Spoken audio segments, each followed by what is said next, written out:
You all are getting really good at acing your responses. I can see you really push your thinking when you have to use elaboration strategies that we've studied so far. Remember, elaboration is the critical component of ACE because this is where you're making it clear why the evidence supports your claim. This is where you're showing your critical thinking skills. The kind of thinking that we're going to be doing today is similar to the type of thinking you may have done in the past when you've used Venn diagrams or maybe called them double bubble maps. Today, we're going to learn another way for elaboration. We're going to use the compare and contrast strategy. How many of you have heard of compare and contrast?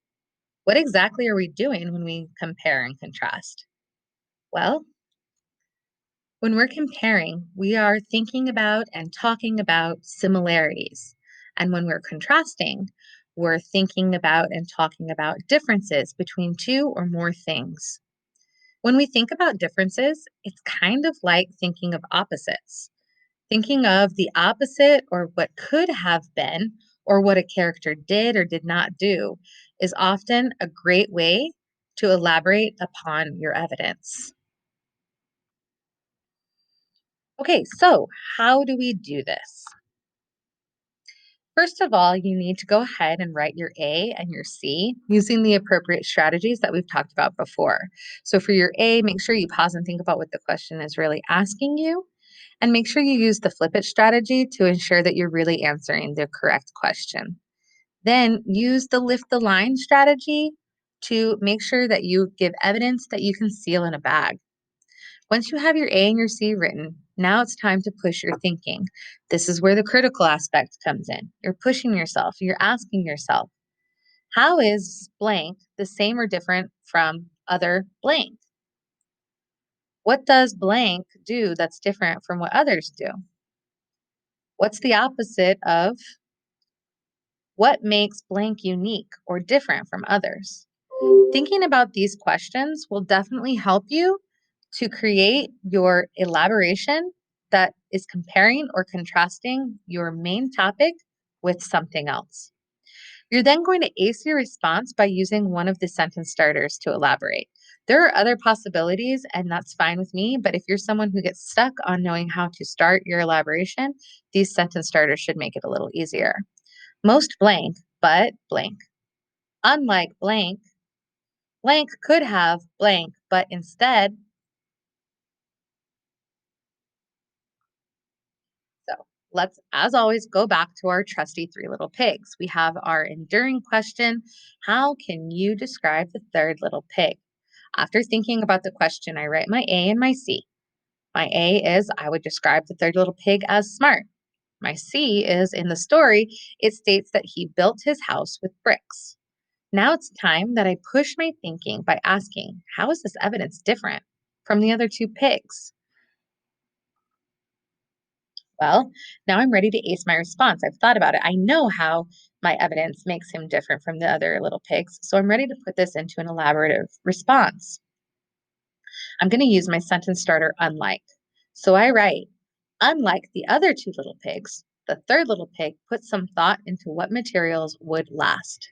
Notice again, if you're someone who struggles with creating elaboration that sounds different than your answer, notice that I did not really use any of the same words in my elaboration as I did in my answer. Knowing that he put thought into what materials he would use proves that he was smart. Knowing that he chose to make his house out of bricks proves that he's smart. I don't need to say, unlike the other two little pigs, the third little pig is smart. That's not elaboration. That's just a repetition of your A. So please make sure that you're always avoiding most of the words that are in your A so that your elaboration sounds different and shows your critical thinking.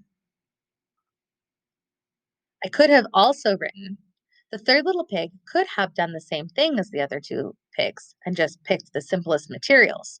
But instead, he chose the sturdiest one that would make a good, strong house. Always more than one possibility.